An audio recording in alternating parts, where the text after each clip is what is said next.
Justice Gorsuch. General, just a few questions following up on the major questions discussions you've had. You say that we shouldn't be so concerned in the area of foreign affairs because of the president's inherent powers. That's the gist of it, as I understand it, why we should disregard both major questions and non-delegation. So could Congress delegate to the president the power to regulate commerce with foreign nations as he sees fit, to lay and collect duties as he sees fit? We don't assert that here. That would be a much harder case now. In 1790, isn't that the logic of your view, though? I don't think so, because we're dealing with a statute that was a carefully crafted compromise. It does have all the limitations that I just talked about. You're saying we shouldn't be concerned with. I want to explain to me how you draw the line, because you say we shouldn't be concerned because this is foreign affairs and the president has inherent authority, and so delegation off the books, more or less. And if that's true, what would prohibit Congress from just abdicating all responsibility to regulate foreign commerce, for that matter, declare war, to the president?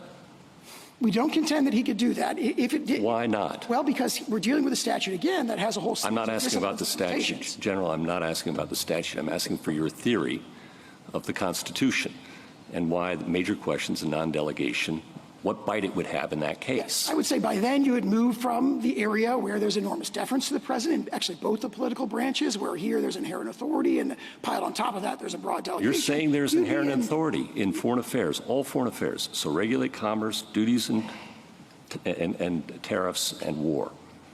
It's inherent authority all the way down, you say. Fine. Congress decides tomorrow, well, we're tired of this legislating business. We're just going to hand it all off to the president. What would stop Congress from doing that? That would be different than a situation where there are metes and bounds, so to speak. It would be a wholesale application. You say we are not here to judge metes and bounds when the foreign affairs. That's what I'm struggling with. You'd have to have some test. And if it isn't the intelligible principle test or something more with more bite than that, you're saying it's something less. Well, what is that less? I think what the court has said in its opinions is just that it applies with much less force, more limited application in this context. So perhaps the right to approach it is a very, very deferential application of the intelligible principle test, that sort of wholesale application of. All right, so now you're admitting that there is some non-delegation principle at play here, and therefore major questions as well. Is that right? Very limited, very, very deferential. Okay. Limited is what, and again, the phrase that Justice Jackson uses, it just does not apply, at least. I know, but that's where you started off, and now you've retreated from that, as I understand it. Well, I think we would, as our frontline position, assert the stronger position, but if the court doesn't accept it, then if there is a highly deferential. Can you give me a reason to accept it, though? That's what I'm struggling and waiting for. What's the reason to accept the notion that Congress can hand off the power to declare war to the president? Well, we don't contend that. Again, that would well, you do. You say it's unreviewable. There's no manageable standard, nothing to be done. And now you're, I think you, tell me if I'm wrong. You backed off that position. Maybe that's fair to say. Okay, all right. That would be, I think, an abdication. That would really be an abdication, not a delegation. I'm delighted to hear that, you know. Okay. All right. And then I wanted to return to something Justice Sotomayor asked under this statute, okay? So now we're in the statute. It's a major question, though. Could the president impose a 50% tariff on gas-powered cars and auto parts to deal with the unusual and extraordinary threat from abroad of climate change? It's very likely that that could be done. Very likely. I think that has to be the logic of your view. Yeah, in other words, obviously this administration would say that's a hoax, it's not a real crisis, but... I'm sure you would. Yes, but that would be a question for Congress under our interpretation, not for the courts. All right. And then on this inherent authority idea, I understand the president's inherent authority in wartime, and a lot of your examples of regulating commerce, and maybe your best one, Hamilton, during the Civil War, they occurred during wartime when the president's commander-in-chief power is clearly in play. Does the president have inherent authority over tariffs in peacetime? No, we do not contend that. Okay. And in fact, I cite, if I may, I point the court to two cases. They're Loving against United States and then Massary that's cited in Loving.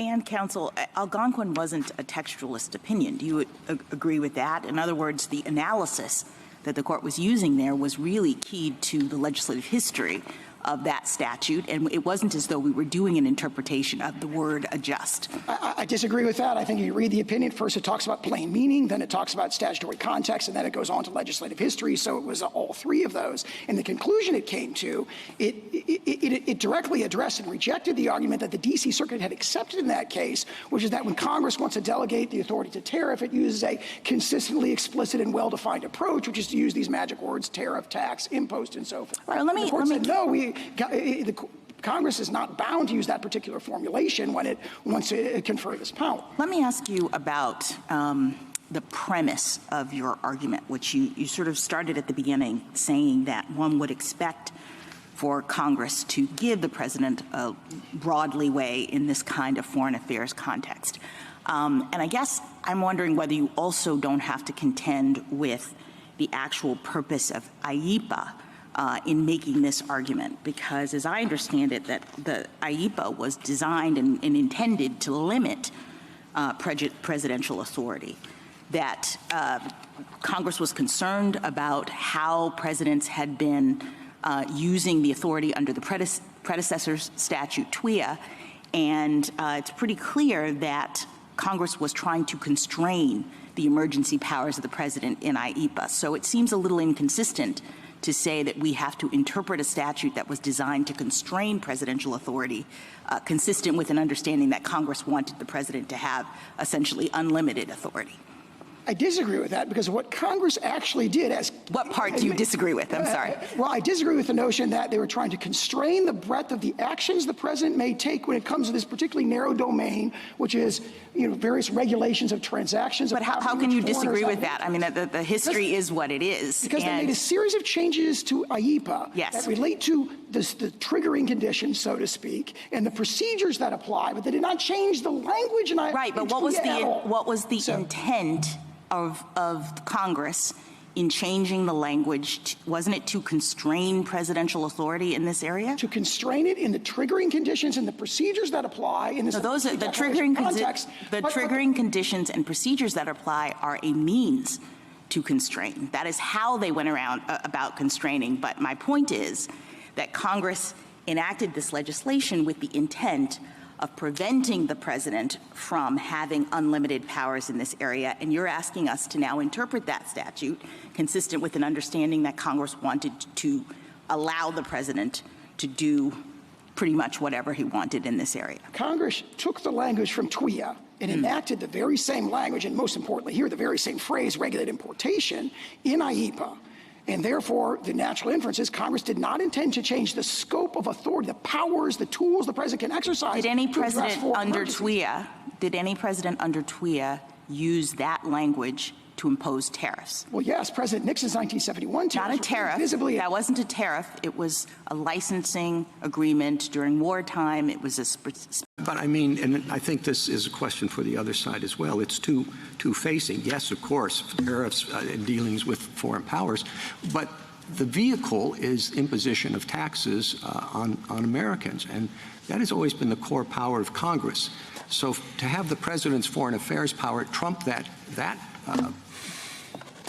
basic power for Congress seems to me to kind of at least neutralize between the two powers, the executive power and the legislative power.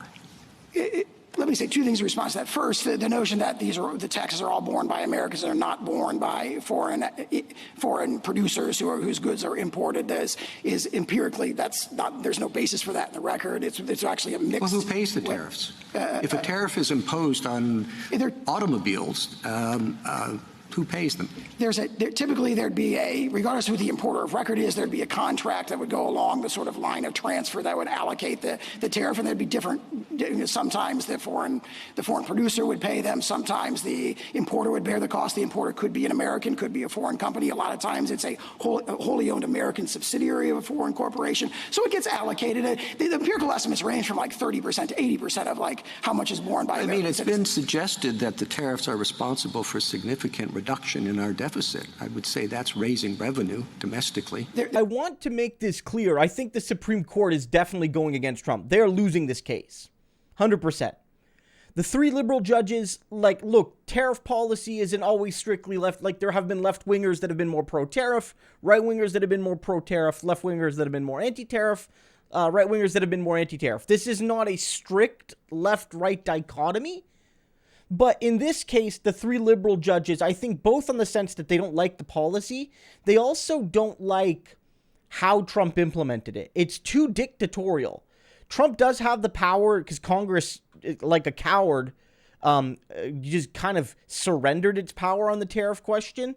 But they're basically saying that Trump, what he's done and how he's done it just totally goes against the good faith interpretation of like implementing tariffs and whatnot. And the conservatives, I think, largely agree, but they also, I think, from a capitalistic perspective, don't like it. There's a war within the GOP. Capitalism does not require free markets. I want to make that clear to people. Capitalism is about the extraction of value from workers.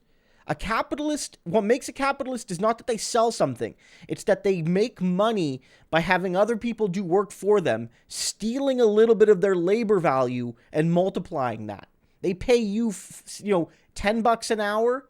They make $11 an hour off your labor. That's where the capitalist makes money.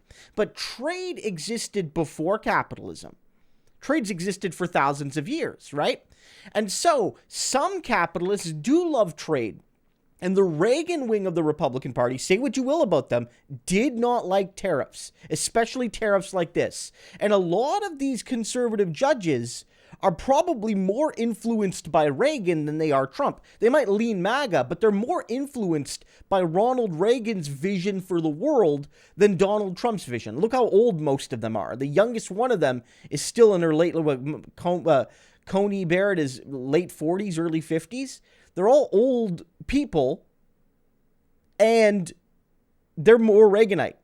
And they're saying, Donald, we do not like these tariffs.